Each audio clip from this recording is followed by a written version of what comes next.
나이가 들수록 네. 인연이란 정말 존재한다고 생각합니다. 네네 그래요. 남편과 제가 만나 결혼을 하고 가정을 꾸린 것도 부처님의 뜻인 것 같습니다. 네 그래요. 예. 그런데 불교에서의 음. 인연이란 응? 현생에서만 예, 극한된 것이 아니라 네네. 전생과 내생에서도 네네. 적용되는 것이라고 부처님께서 말씀하셨습니다. 네네. 네,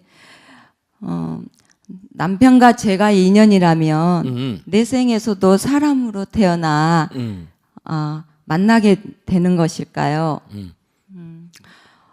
더. 예, 불교에서의 인연이란 말은 우리가 흔히 쓰는 인연의 뜻과 다른 깊은 뜻이 있는지요? 네. 인연이란 참 소중한 것 같습니다. 네네. 네, 스님의 가르치심을 청합니다. 네, 박수를 많이 주세요. 고맙습니다. 네, 참, 자, 중요한 거예요. 네, 중요한 인연. 우선 말씀이죠. 여러분이 지금 만나고 있는 남편들을 내 생에 다시 만날 것 같으세요?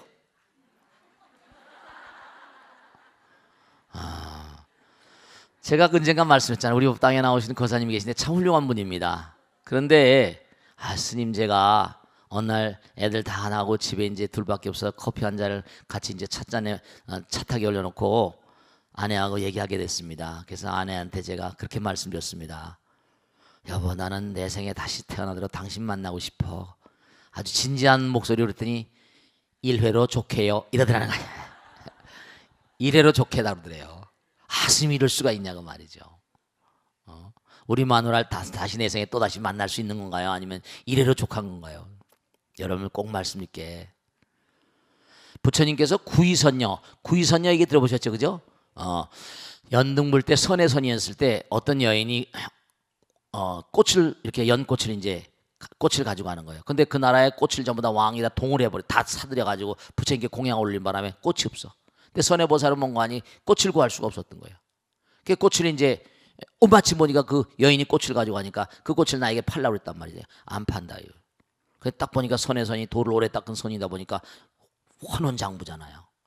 딱 보더니 당신이 만일에 새생생 나와 부부의 인연을 맺겠다고 한다면 내가 이 꽃을 드리지만 그렇지만 안 되겠습니다. 근데 부처님께 공양하고 싶은 마음으로 그러면 허락할 텐데 그러면 내가 하나 부탁이 있어. 내가 새생생 인연을 맺는 건 좋은데 그때마다 내가 출가를 해서 돌을 닦다더라도 절대로 막지 않는다는 건 약조 하나 해주십시오. 그리고 아들, 딸들이나 남편이 아내나 누구든지 간에 도의 길을 함께 가도록 내가 할 테니까 그건 막지 마시오. 근데 흔쾌히 그건 허락을 한 거예요. 그 구이선녀가 아쇼다라 왕비가 됐다는 거야. 너무 오랜 세월이 걸린 거지. 중요한 건 근데 이제 유명한 얘기가 또 있죠. 그래서 이제 아쇼다라 왕비가 됐는데 자기 그 라훌라라고는 아들이 있었잖아요. 근데 라훌라가 나이가 들면서 사리불존자를 보냅니다. 그래가지고 사리자야 너 가서 라훌라를 출가시켜라. 그러니까 사리자가 갔어요. 그래서 부처님께서 아들을 라훌라를 출가시키라고 합니다. 그랬더니 막 울고 난리치는 거예요. 그러면 부처님이란 존재는 어떤 존재인데 어떤 존재이길래 말이지 만중생을 위한다고 하면서 말이야 한 여자의 마음을 이렇게 찢어놓듯이 아프게 하냐 말이야. 야반도주를 해가지고 도 땅다고 가가지고 말이야 맨날 수만 날들을 백엔잇에 눈물로 적시게 만들어 놓고 아들 하나 의지해 살았는데 이제 아들까지 뺏어가자고 이렇게 잔혹하고 참담한 그런 부처님이 어디 잔혹한 부처님이 어디 있냐고. 만중생 제도하면서 아내와 아들 딸들 다 이렇게 발발하게 찢어놓는 게 무슨 부처냐고 막 울고 난리칩니다. 그 유명한 아쇼다라의 눈물이라고 하죠. 그 부처님께서 홍해에서 공청을 하죠. 아쇼다라요, 내가 오랜 옛적에 나와 한 약조를 잊었느냐. 그쵸, 출가해서 부처가 된다 하더라도 그러니까 그만큼 네가 꽃을 주면서 나하고 약조를 맺어가지고 해결했지만 그게 아픔의 씨앗인 거예요. 그러게 오늘 라훌라를 출가시키고 자기도 출가하잖아요. 그러니까 여러분들이 금생에 이렇게 부부가 만났는데 중요한 거는 여러분이 하기 나름인 거예요.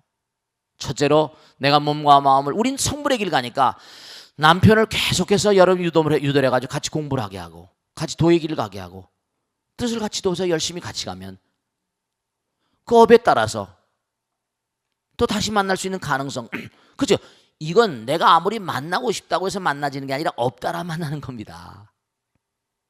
없다라 만나는 거예요. 이 뭐 마음대로 엿장사 마음대로 뭐 지옥 갈 사람을 갖다가 어떻게 만나냐면 지옥에 가 쫓아가기 그러면 어때요? 어떻게 생각하세요? 그리고 또 내가 몸과 마음을 내서 정말 남편이 참혹할 정도로 너무너무 도저히 뭔가 불통인 그런 사람들도 있을 수 있을지 모르겠죠. 그것도 이제 자기 책임이긴 하지만. 근데 계속해서 여러분이 갈고 닦고 정말 그런 분들 계시잖아요. 아내가 뭐라고 하건 방거사나 부설거사 같은 사람들은 정말 갈고 닦아서 살아서 그냥 성불하는 사람도 있잖아요. 그럼 부부가 다시 만날 인연이 쉽지가 않겠죠. 못 만날지도 모르고. 내가 열심히 갈고 닦아서 나는 차원이 다른 세계로 나가버리는데 열심히 정진해서. 근데 내가 정말로 우리 남편이 너무 훌륭하니까 나 다음 세계 다시 만나고 싶다. 그럼 어떻게 돼요? 그럼 이제 남편과 공감대를 구축해가면서 사랑하는 마음으로 꾸준히 간다 하더라도 그 남편과 얼마나 남편의 마음이 내 마음하고 얼마나 정말 또 같은 업이 될 수 있을지 그건 또 미지수죠. 근데 하나 분명한 것은 금생에 만난 남편도 대단히 지중한 인연이잖아요. 그러니까 부처님께서 결국은 인연 따라 만나게 하는 근본적인 이유는 사랑의 완성입니다. 자비심의 완성이고 인간 관계의 완성인 거예요. 하나가 되는 거. 어떻게 하면 하나가 될 수 있을까?